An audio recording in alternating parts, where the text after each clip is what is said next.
The frequency of these deliberations, however, is also a reflection of the fact that as the international community, we have not yet been able to deliver on our obligation, of which the Secretary General has reminded us so often, to contribute to the de-escalation of tensions in accordance with the provisions of the UN Charter.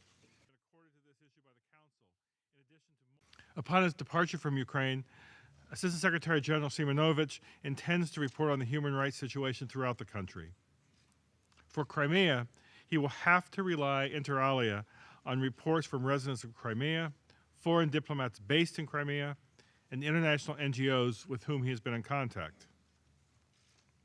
Especially given the vast divergences in reports about what is actually happening on the ground in Crimea, we would have much preferred that ASG Simonovich had been able to collect first-hand accounts himself.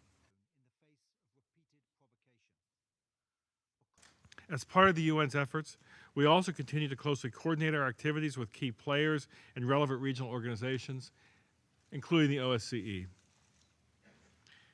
In this highly charged atmosphere in Ukraine, exacerbated by a lack of trust and by fear, the potential for intentional or unintentional escalation or miscalculation is real. We underscore that all sides must avoid unilateral actions that could further raise tensions and make de-escalation even more difficult.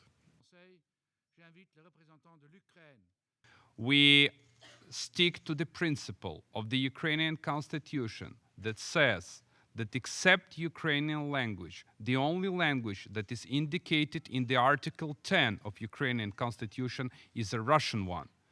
We will protect every religious and everyone who is the Ukrainian citizen, and we want to be very clear, saying that this government is ready for an open dialogue. We extended our hand to Russia, but instead we got a barrel. Я хотел бы обратиться к России. Мы ищем ответ на вопрос, хотят ли русские войны. Уверен, как премьер-министр Украины, которая на протяжении десятилетий имела теплые и дружественные отношения с Россией, русские не хотят войны. И надеюсь, что российское правительство и российский президент прислушаются к своему народу, мы вернемся за стол переговоров и немедленно решим этот конфликт.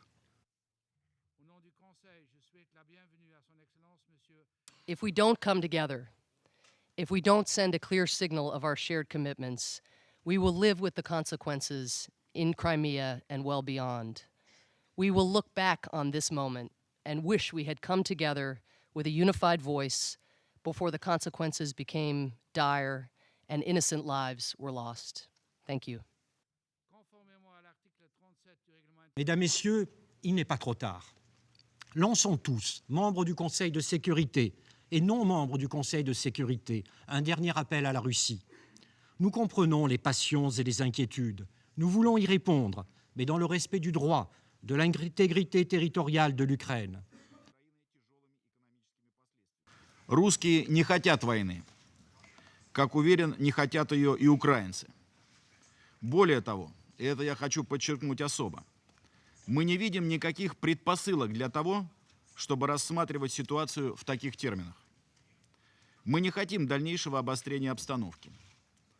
Не Россия раскрутила спираль дестабилизации и насилия, который в последние месяцы определяет развитие Украины.